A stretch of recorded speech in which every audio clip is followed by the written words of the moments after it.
Voilà, bonjour à tous. Alors, pour communiquer, on utilise des mots. Seulement, il y a des fois deux petits problèmes. C'est que les mots, ils ne représentent pas toujours exactement notre pensée. Des fois, ça peut être interprété un peu autrement. Et puis, deuxième difficulté, c'est que les mots qu'on utilise peuvent exprimer ou peuvent résonner différemment suivant la personne, suivant l'expérience, le vécu de la personne. Alors, je prends un petit exemple. Si je dis le mot chien.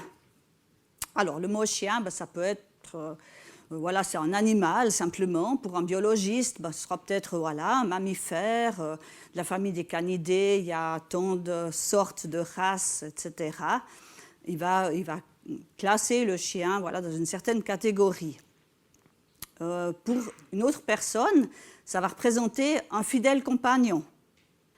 Pour une autre qui a, par exemple, été ensevelie sous une avalanche ou dans une maison en ruine, et puis qu'il y a le chien sauveteur qui est venu là et qui l'a retrouvé, le chien, ça représente un sauveteur.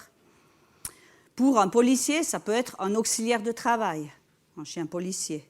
Et puis, pour une autre personne, un chien, ça peut représenter un danger, parce que cette personne s'est peut-être fait mordre une fois ou a eu une mauvaise expérience avec un chien. Donc, un mot peut avoir une représentation soit neutre, soit positive ou négative, suivant le vécu de la personne. Et dans la parole de Dieu, il y a aussi certains mots qui peuvent résonner peut-être négativement pour nous. Et c'est sur un de ces mots que je vais parler aujourd'hui.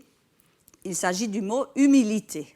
Alors, quand on entend humilité, qu'est-ce que ça représente? À quoi est-ce que ça fait écho en nous? Qu'est-ce que la véritable humilité?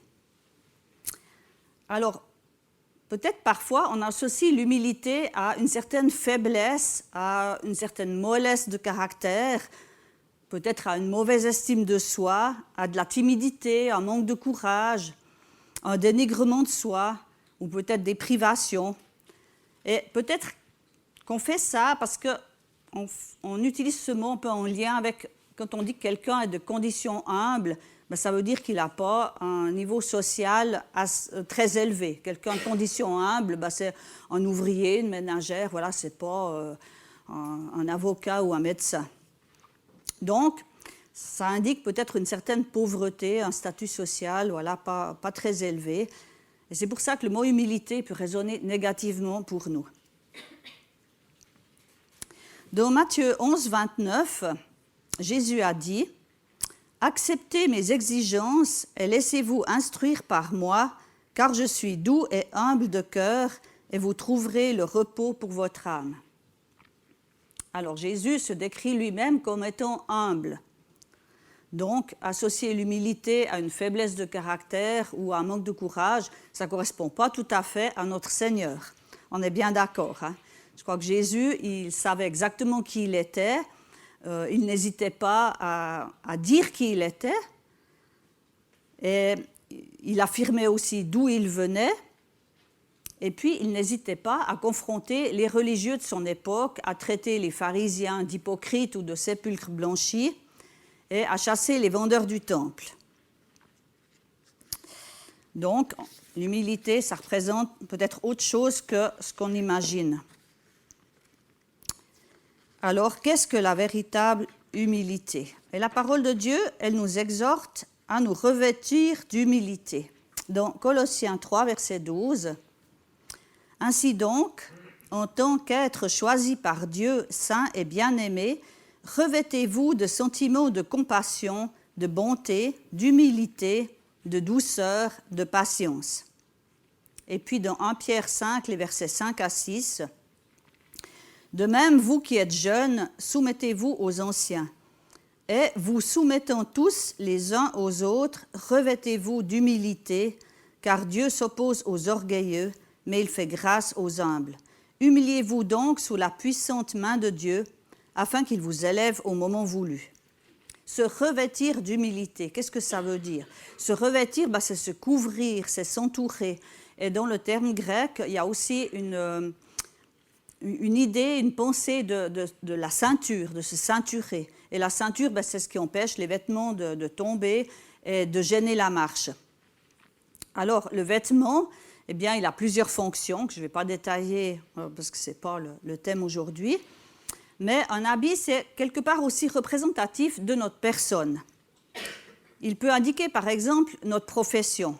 Si on est en complet cravate, voilà, pour un banquier, pour quelqu'un voilà, un directeur d'entreprise, il va être en complet cravate. Un ouvrier va être en bleu de travail.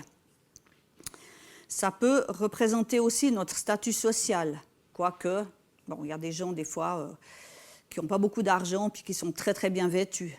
Enfin, voilà, quelqu'un qui a un manteau de fourrure, qui a des habits vraiment luxueux, on se dit c'est peut-être quelqu'un qui est riche, certainement. Ça représente aussi nos goûts. Voilà, on peut avoir un style de vêtements voilà, bien stylé, ou alors plutôt décontracté, sportif. Ou bien les personnes qui sont un peu artistes, ben, elles ont parfois un habillement un petit peu excentrique. On se dit, waouh, des couleurs qui ne vont pas forcément ensemble. Et voilà, quoi. Donc j'espère que vous ne me jugez pas à ma façon de m'habiller. Voilà, moi je suis plutôt style décontracté, donc voilà.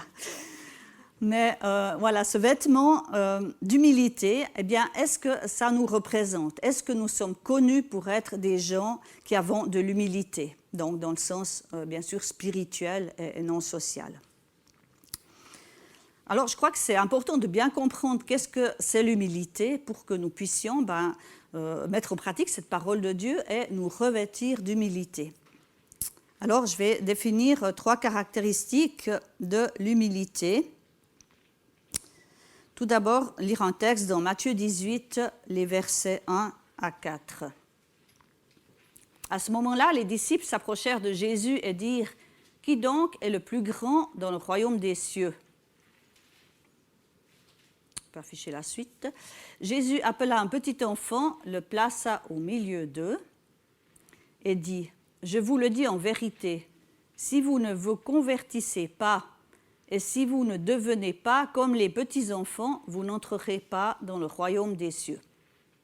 C'est pourquoi celui qui se rendra humble comme ce petit enfant sera le plus grand dans le royaume des cieux. » Se rendre humble comme un petit enfant. Qu'est-ce que ça veut dire? Un petit enfant, il a conscience qu'il dépend de ses parents, ou en tout cas d'une personne adulte pour s'occuper de lui. Un petit enfant, il ne sait pas se faire à manger, il ne sait peut-être pas se laver tout seul, il n'arrivera pas à prendre quelque chose qui est en hauteur, ni à soulever quelque chose qui est lourd. Il a vraiment besoin de quelqu'un, il dépend et il accepte cette dépendance de ses parents. Quand il est petit, après ça change un peu. Voilà, un petit enfant, il est aussi enseignable, c'est-à-dire qu'il aimerait comprendre les choses. Il va poser des questions, il va demander pourquoi ceci, pourquoi cela. Et il a envie d'apprendre, il sait qu'il ne sait pas tout et qu'il doit apprendre. Alors, est-ce que nous, vis-à-vis de Dieu, on est la même chose? Est-ce qu'on a cette dépendance de Dieu? Alors, je crois qu'on a tous conscience, oui, on a besoin de Dieu, sinon on ne serait peut-être pas là ce matin. Mais est-ce qu'on se laisse enseigner par lui? Est-ce qu'on accepte vraiment de dépendre de lui, de lâcher prise, de le laisser agir dans notre vie? Ou bien est-ce qu'on lui dit ce qu'il doit faire? Voilà, par exemple dans la prière, Seigneur, j'aimerais que tu agisses comme ceci ou comme cela. Ou est-ce qu'on essaye parfois de se débrouiller sans lui? Moi, je sais faire tout seul. Et puis après, quand on est dans le pétrin, on appelle Dieu au secours. Voilà, donc je crois que se rendre compte et accepter nos limites, celles qui sont les nôtres et celles que Dieu nous a données, et se dire, oui, Seigneur, j'ai besoin de toi et je me soumets à toi. Puisque je dépends de toi, puisque j'ai besoin de toi, je me soumets à toi. Je vais prendre un deuxième texte dans Jean 3. Je vais le prendre ici pour l'avoir sous les yeux, ce sera plus facile. Dans Jean 3, les versets 20. Je vais d'abord lire à partir du verset 22. Après cela, Jésus, accompagné de ses disciples, se rendit en Judée. Il y séjourna avec eux et il baptisait. Jean aussi baptisait à Hénon, près de Salim, parce qu'il y avait là beaucoup d'eau, et l'on s'y rendait pour être baptisé. En effet, Jean n'avait pas encore été mis en prison. Or, une discussion surgit entre les disciples de Jean et un juif au sujet de la purification. Ils vinrent trouver Jean et lui dirent : « « Maître, celui qui était avec toi de l'autre côté du Jourdain et à qui tu as rendu témoignage, le voilà qui baptise et tous vont vers lui. » Alors déjà jusque-là. Donc Jean-Baptiste, c'est lui qui a préparé la venue de Jésus. Il baptisait les gens en vue de la repentance et beaucoup venaient vers lui. Il y a des foules qui venaient vers lui pour être baptisées. Et puis maintenant, voilà qu'ils vont vers Jésus. Alors, dans Jean 4, verset 2, il est dit que ce n'est pas Jésus lui-même qui baptisait, mais c'était ses disciples. Mais voilà que tous vont vers Jésus. Et puis, Jean-Baptiste l'apprend. On pourrait se dire, zut, quoi. Maintenant, voilà, avant, j'avais du succès, tout le monde venait vers moi, puis maintenant, ils vont tous vers Jésus. Il pourrait être jaloux. Mais il n'est pas du tout jaloux, et il va dire 4 choses vraiment importantes. Tout d'abord, Jean répondit, verset 27, « Un homme ne peut recevoir que ce qui lui a été donné du ciel. » Donc, ce que Jean veut dire, c'est que tout ce qu'on a reçu, c'est Dieu qui nous l'a donné. Et on n'a pas plus, on n'a pas moins. On a ce que Dieu nous a donné. Et on n'a pas lieu de se glorifier puisque c'est Dieu qui nous a donné. Il dit aussi dans 1 Corinthiens 4, verset 7, qu'as-tu que tu n'aies reçu, et si tu l'as reçu, pourquoi t'en glorifies-tu? Voilà, donc si lui, il n'a pas reçu plus, eh bien, il va s'en tenir à ce qu'il a reçu. Et puis, le verset 28, « Vous-même m'êtes témoin que j'ai dit, moi, je ne suis pas le Messie, mais j'ai été envoyé devant lui. » Alors Jean-Baptiste, il savait exactement ce que Dieu lui demandait de faire. Il savait qu'il avait été envoyé pour baptiser et pour préparer le chemin du Seigneur. Il savait que lui-même n'était pas le Messie. D'ailleurs, il l'a clairement dit avant, je ne suis pas le Messie. Et quand il a vu venir Jésus, il a dit, « Voici l'agneau de Dieu qui ôte le péché du monde. » Il a dit, « Je suis la voix de celui qui crie dans le désert, préparez le chemin du Seigneur, aplanissez ses sentiers. » Donc il savait qui il était. Il n'avait pas besoin de se dénigrer ou quoi que ce soit, mais il voulait vraiment glorifier Jésus. Et puis, verset 29, « Celui qui a la mariée, c'est le marié, mais l'ami du marié, qui se tient là et qui l'entend, éprouve une grande joie à cause de la voix du marié. Ainsi donc, cette joie qui est la mienne est parfaite. » Alors là, il va utiliser une image, et en fait, il va comparer Jésus au marié et lui-même à l'ami du marié. Et il dit, quand il y a les noces, c'est le marié qui est glorifié, c'est lui qui est honoré, on vient là pour lui, et pour la mariée, bien entendu. On ne vient pas là pour l'ami du marié. Mais l'ami du marié, parce qu'il aime le marié, parce que c'est son ami, eh bien, il se réjouit de ce que l'ami soit honoré. Et là, il va dire, cette joie qui est la mienne est parfaite. Il se réjouit pleinement de ce que Jésus est honoré et de ce que tout le monde va vers lui. Il veut vraiment glorifier Dieu. Et verset 30, il dit, « Il faut qu'il grandisse et que moi je diminue. » Donc, son désir, c'est vraiment que Jésus prenne toute la place et soit de plus en plus glorifié.